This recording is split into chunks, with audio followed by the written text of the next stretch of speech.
పూజా TV ప్రేక్షకులకి స్వాగతం సుస్వాగతం. వాగర్థావివ సంపృక్తౌ వాగర్థ ప్రతిపత్తయే జగతఃపితరౌ వందే పార్వతీ పరమేశ్వరౌ ఆదిత్యాయ చ సోమాయ మంగళాయ బుధాయ చ గురుశుక్ర శనిభ్యశ్చ రాహవే కేతవే నమః. శృంగేరి జగద్గురు పీఠాధిపతులకి కంచి పీఠాధిపతులకి నమస్కారములు తెలియచేసుకుంటూ కార్యక్రమానికి ప్రారంభిద్దాం. ఉదయించే ప్రతిరోజు కూడా మన సొంతం అవ్వాలని కోరుకుంటాం. చేసే ప్రతి ప్రయత్నము అందులో మనం ఖచ్చితంగా విజయం సాధించాలనే ప్రతి మానవుడు ప్రయత్నం చేస్తుంటాడు. నిజాయితీగా కష్టపడుతుంటాం. అయినా చాలామంది తమ జీవితాలలో కష్టాలు నష్టాలు అనుభవిస్తుంటుంటారు. సమస్యల సుడిగుండంలో చిక్కుకొని ఉంటుంటాం. అయితే ఇంకొంతమందికి అయాచితంగా చిరు ప్రయత్నంలోనే అనంతమైనటువంటి ఫలితాల్ని పొందుతూ ఉంటుంటాం. అంతేకాకుండా అన్ని విధాలుగా జీవితంలో సుఖమయంగా జీవిస్తుంటుంటాం. ఎందుకు ఈ వివక్ష? ఎందుకు? దీని గల కారణం ఏంటి? మన జీవితంలో పుట్టినప్పటి నుంచి ఇప్పటి వరకు కూడా ఎవరికీ మోసం చేయలేదే, ఎవరిని బాధ పెట్టలేదే, ఇంకా చేతనైన సహాయమే చేశాము. అంతగా మంచితనంగా ఉన్నప్పటికీ ఎందుకు ఈ కష్టాలు మనకేనా అనే ఆలోచన చాలామందికి ఉంటుంది. కొంతమంది పాపాలు చేస్తుంటారు, దుర్మార్గంగా ఉంటుంటారు, కానీ వాళ్ళ జీవితంలో అభివృద్ధి ఉంటుంది. కానీ ఏమీ తేడా?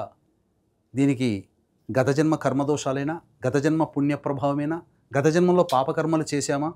అయితే వీటన్నిటికీ ఎక్కడ మనకు సమాధానం దొరుకుతుంది అనంటే, జ్యోతిష్య శాస్త్రంలో నవగ్రహాలు తమ యొక్క సంచార ప్రభావం ఉన్నప్పుడు మంచి చెడు అనేటువంటివి మనకు తెలియజేస్తాయి. కాబట్టి నవగ్రహాల్లో అత్యంత శుభకరుడైనటువంటి గురువు మిథున రాశి నుంచి కర్కాటక రాశిలోకి ప్రవేశం చేస్తున్నటువంటి కారణం చేత ఇప్పటి వరకు కష్టాలలో ఉన్నటువంటి వాళ్ళకి, కొన్ని రాశిలో జన్మించినటువంటి వారికి అద్భుతమైనటువంటి యోగాలు సంప్రాప్తం అవ్వబోతున్నాయి. కొంతమంది ఇప్పటి వరకు మంచిగా ఉన్నటువంటి వాళ్ళకి కష్టాల సుడిగుండంలో చిక్కుకుపోయే ప్రమాదం పొంచి ఉంది. కాబట్టి ఏ రాశిలో జన్మించినటువంటి వారికి మంచి, ఏ రాశిలో వారికి చెడు జరుగుతుందో తెలుసుకునే ప్రయత్నం చేద్దాం. అంతేకాకుండా అత్యంత శుభకరుడైనటువంటి గురువు యొక్క అనుగ్రహం అమాంతం పెంపొందించుకోవాలంటే ఈ 18 అక్టోబర్ నుంచి 5 డిసెంబర్ మధ్య కాలంలో 3 పర్వదినాలు ఉన్నాయి. ఆ 3 పర్వదినాల్లో ఎటువంటి పరిహారాలు పాటించాలో కూడా తెలుసుకునే ప్రయత్నం చేద్దాం. ఇక ఆలస్యం చేయకుండా 12 రాశుల్లో జన్మించినటువంటి వారికి కేవలం ఈ యొక్క గురుగ్రహ మార్పే కాకుండా గురువుతో పాటు రవి, కుజ, శుక్ర మరియు బుధగ్రహాల యొక్క మార్పు వలన కూడా జీవితంలో ఎలాంటి సంఘటనలు చోటు చేసుకుంటాయనే విషయాల గురించి చర్చించుకుందాం. గురుగ్రహము 18 అక్టోబర్ నుంచి 5 డిసెంబర్ వరకు కర్కాటక రాశిలో మారుతున్నటువంటి కారణం చేత ఈ కర్కాటక రాశిలో జన్మించినటువంటి వారికి ఏ విధమైనటువంటి ఫలితాలు కలుగుతాయో మనం తెలియజేసుకునే ప్రయత్నం చేద్దాం. 18 అక్టోబర్ నుంచి కదా మారుతుంది. 17 అక్టోబర్ వరకు మిథున రాశిలో సంచరిస్తున్నటువంటి కారణం చేత కర్కాటక రాశి వారికి వ్యయములు అంటే ఖర్చులు అధికంగా ఉన్నప్పటికీ కూడా అది సద్వ్యయం అవ్వడము, ధార్మికమైనటువంటి కార్యక్రమాలకి ఎక్కువగా అంటే చారిటీ సందర్భంగా ఎక్కువగా మీరు సంబంధించినటువంటి ఖర్చులు చేయడం అనేటువంటిది జరుగుతూ వస్తుంది. ఇంకా చెప్పాలి అని అంటే ప్రధానంగా రాశిలోకే గురు సంచార ప్రభావం ఉన్నటువంటి కారణం చేత కొంత ఒత్తిడిలు, మానసికంగా ఒత్తిడిలు, శారీరక శ్రమ అధికంగా అయ్యే అవకాశాలు ఎక్కువగా గోచరమవుతున్నాయి. దీనికి తోబాటుగా ఈ కుజగ్రహ ప్రభావము, రవిగ్రహ ప్రభావము అనేటువంటిది కూడా అనుకూలంగా లేని కారణం చేత కర్కాటక రాశి వారు కొంత విపత్కర పరిస్థితులు ఎదుర్కోక తప్పదు అనేటువంటి విషయాన్ని గమనించుకోవాలి. ద్వితీయ కేతువు, అష్టమ రాహు, భాగ్యశని, ఒక రకంగా చెప్పాలి అని అంటే చాలా మటుకు అంటే ఒక శుక్రగ్రహము తప్ప మిగతా శుక్రుడు, చంద్రుడు తప్ప మిగతా సప్తగ్రహాలు కూడా అనుకూలంగా లేవు. ఏంటండి ఈ కర్కాటక రాశి వాళ్ళు ఎప్పుడు ఇంతేనా? మొన్నటికి మొన్న అష్టమ శని అన్నారు, అలాగే మళ్ళీ ఇప్పుడు గురుగ్రహం మారుతుంది. జీవితంలో ఇంకా అభివృద్ధిని కానీ సంతోషాన్ని కానీ మంచిని చూడలేమా అని బాపోతుంటారు. ఎలాంటి పరిస్థితుల్లో కూడా అధైర్యపడకండి. ఎందుకనంటే గ్రహాలు మనకు అనుకూలంగా లేనప్పుడు మనల్ని పరీక్ష పెడుతున్నాయనేటువంటి విషయాన్ని వీక్షించేటువంటి ప్రేక్షకులు గమనించుకోవాలి. ఎందుకు చెప్తున్నానంటే ఈ గ్రహాలు ఏవి కూడా అనుకూలంగా లేవండి ప్రస్తుతం ఉన్నటువంటి స్థితిగతులను బట్టి. కాబట్టి కర్కాటక రాశిలో జన్మించినటువంటి వాళ్ళు సాధారణంగా ఎటువంటి ప్రయత్నాలు అనగా ఉన్న స్థితిగతిని అలాగే కంటిన్యూ చేయండి. ప్రత్యేకంగా కొత్త కొత్త వాటి జోలికి మీరు వెళ్ళబోకండి. ముఖ్యంగా ఈ గురుగ్రహం మార్పు వల్ల ఎటువంటి పరిణామాలు చోటు చేసుకుంటే కర్కాటక రాశి వారికి అంటే ప్రధానంగా సంతానపరమైనటువంటి సమస్యలు వస్తాయి. సంతానం మూలకంగా ఖర్చులు కానీ సమస్యలు కానీ పెరుగుతాయి. సంతానం మాట వినకపోవడము, సంతానం అభివృద్ధి లేకపోవడం అనేటువంటిది జరుగుతుంది ప్రధానంగా. ఇక రెండవది, అన్నిటి కూడాను ఊహించుకుంటారు ఎక్కువగా, అంటే ఊహలలోనే కాలం గడుపుతారు, కార్యాచరణ అనేటువంటిది ఉండదు. మరీ ముఖ్యంగా గమనించుకున్నట్లయితే ఎవరితో కలిసి పనిచేస్తుంటారో, జీవిత భాగస్వామి కావచ్చు, వ్యాపార భాగస్వామి కావచ్చు, ఎవరితోనైనా కానీ ప్రధానంగా కలిసి పనిచేసేటువంటి వాళ్ళతోనైనా కానీ కొంత పొరపచ్చాలు వచ్చేటువంటి అవకాశం ఉంది. అంటే మీరు కమాండ్ చేస్తున్నారేమో అనే భావనలోకి వెళ్ళిపోతారు. అంతేకాకుండా తండ్రి గారి ఆరోగ్యం పట్ల కూడాను శ్రద్ధ వహించాల్సినటువంటి పరిస్థితి ఈ గురుగ్రహ మార్పు వల్ల జరిగేటువంటి లక్షణాలు. కాబట్టి కాలమేమీ మించిపోలేదు. అనుకూలమైనటువంటి సమయాన్ని మీరు దైవానుగ్రహం వల్ల మీరు పొందవచ్చు, అందులో ఏమాత్రం సందేహం లేదు. అలాగే ద్వితీయ కేతువు, అలాగే అష్టమ రాహు కూడా ఆరోగ్యానికి సంబంధించినటువంటిది. అంటే ఒడిదుడుకులు, అప్ అండ్ డౌన్స్, ఆరోగ్యం.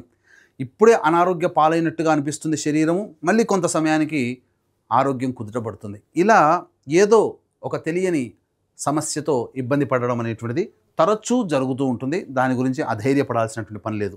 ఇక మిగతా గ్రహాల యొక్క ప్రభావం ఎలా ఉంటుందో, ఒక్క గురుగ్రహం వల్లనే ఇన్ని సమస్యలు వస్తాయంటే మిగతా గ్రహాలు కూడా అనుకూలంగా లేవు.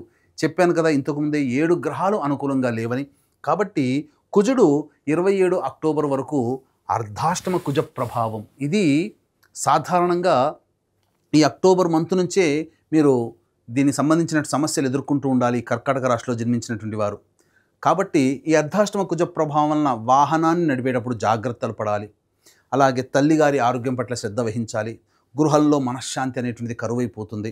అలాగే ఈ 18 అక్టోబర్ నుంచి గురువు మారుతున్నాడు, రవి కూడా మారుతున్నాడు అండి. 18 అక్టోబర్ నుంచి 16 నవంబర్ వరకు రవి కూడా మారుతున్నాడు. ఈ కారణం చేత ఉద్యోగంలో ప్రధానంగా కొన్ని ఒడిదుడుకులు అనేటువంటివి వస్తాయి. బాగా ఒత్తిడి పెరుగుతుంది. అదనపు బాధ్యతలు తీసుకోవాల్సినటువంటి పరిస్థితి వస్తుంది. వృత్తిలో కానీ, వ్యాపారంలో కానీ, ఉద్యోగంలో కానీ మీకు సహాయం చేసేవాళ్ళు దూరం అయిపోతారు. అన్ని పనులు మీరు చేయాల్సి వస్తుంది. ఒక రకంగా ఉద్యోగంలో ఉన్న వాళ్ళకి ఎలా ఉంటుందనంటే వేరే వాళ్ళ వరకు కూడా మీరు చేయాల్సినటువంటి పరిస్థితి. లీవ్లో ఉండడము, వేరే వాళ్ళు జాబ్ మానేయడము, ఆ పని మీరు కూడా మీరు చేయడం. దీనివల్ల ప్రెషర్ అనేటువంటిది పెరుగుతుంది ఈ 18 అక్టోబర్ నుంచి 16 నవంబర్ వరకు. ఇక కుజుడు కూడా ఈ 27 అక్టోబర్ నుంచి 7 డిసెంబర్ వరకు, రవి 16 నవంబర్ నుంచి 15 డిసెంబర్ వరకు ఆల్మోస్ట్ పంచమ స్థానంలో స్థితి సంచారం చేస్తున్నట్టు కారణం చేత ఇది కూడా అనుకూలము కాదు. ప్రధానంగా ప్రభుత్వపరమైనటువంటి దండనలు కలిగేటువంటి అవకాశం ఉంటుంది. పరంగా రావాల్సినది ఆలస్యం అవుతుంది. డబ్బులు కావచ్చు, ఇంకేదైనా శాంక్షన్స్ కావచ్చు, ఏదైనా కానీ. ఇలా ఈ రవి, కుజ మరియు కేతువు, రాహు, శని, గురుడు ఇలాంటి గ్రహాలు అనుకూలంగా లేవు. ఇక శుక్రుడు మాత్రము కొంతవరకు యోగిస్తున్నాడండి. ఎందుకంటే 3 నవంబర్ నుంచి 26 నవంబర్ వరకు తులారాశిలో, అలాగే 26 నవంబర్ తర్వాత ఈ సంబంధించినటువంటి డిసెంబర్ వరకు కూడా వృశ్చిక రాశిలో సంచారం చేస్తున్నటువంటి కారణం చేత ఒక్క శుక్రగ్రహం మాత్రము మీకు యోగిస్తుంది.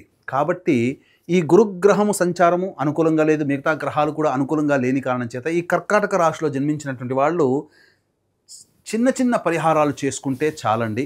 ప్రధానంగా ఈ సంబంధించినటువంటి తల్లిగారి ఆశీర్వచనాలు ఎల్లప్పుడూ తీసుకోవాలి. సోదరి ఆశీర్వచనాలు, సోదరిని సంతోషపెట్టడం చేస్తూ ఉంటే చాలా మటుకు సమస్యల నుంచి బయటపడవచ్చు. ఇది ప్రధానంగా తెలుసుకోదగినటువంటి నియమము. కాబట్టి ఇప్పుడు చెప్పినటువంటి సమస్యల కంటే ఇంకా విభిన్నంగా మీరు జాతకరీత్యా ఎదుర్కొంటున్నారంటే అది మీ యొక్క జన్మ జాతకంలో నడుస్తున్నటువంటి గ్రహ దశాంతర దశల ప్రభావాలు. కావున దగ్గరలోని మంచి ఉపాసనాపరులైనటువంటి జ్యోతిష్యుల్ని సంప్రదించి వారి సలహాలు, సూచనలు పాటించండి. మరింత మెరుగైనటువంటి జీవితాన్ని పొందుతారని తెలియచేయవచ్చు. అలాగే ఇంకా చెప్పాలి అనంటే ఈ గురుగ్రహ మార్పు వల్ల ఉన్న సమస్యలతో పాటుగా కొత్త సమస్యలు కూడా ప్రవేశం చేస్తున్నటువంటి కారణం చేత దైవానుగ్రహం తప్పనిసరి. గురువు అంటేనే దైవకారక గ్రహం. కాబట్టి ఇట్టి దైవానుగ్రహం అందరికీ అందించాలనేటువంటి ఒక సదుద్దేశంతో మన పీఠం ఆధ్వర్యంలో ఈ సంబంధించినటువంటి ఈ సర్వదోష నివారణ పూజలు అనేటువంటి జరిపించడం జరుగుతుంది. అంటే 18 అక్టోబర్ నుంచి 5 డిసెంబర్ వరకు కూడా గురుగ్రహ మార్పు ప్రభావంలో కొన్ని సమస్యలు. కావున 5 నవంబర్ కార్తీక పౌర్ణమి సుప్రసిద్ధ కాశీ క్షేత్రంలో, 20 నవంబర్ కార్తీక అమావాస్య శ్రీశైల క్షేత్రంలో, అలాగే 4 డిసెంబర్ మార్గశిర పౌర్ణమి ప్రముఖ దత్తక్షేత్రంలో సర్వదోష నివారణ పూజలు హోమాలు చేసి శక్తిపాతం చేసినటువంటి మాలలు ఇవ్వడం జరుగుతుంది. అవకాశం ఉన్నవాళ్ళు కార్యక్రమ తదనంతరం కాంటాక్ట్ చేసి మీ గోత్రనామాలు నమోదు చేసుకోవచ్చు. భయపడాల్సినటువంటి పనులు లేదండి.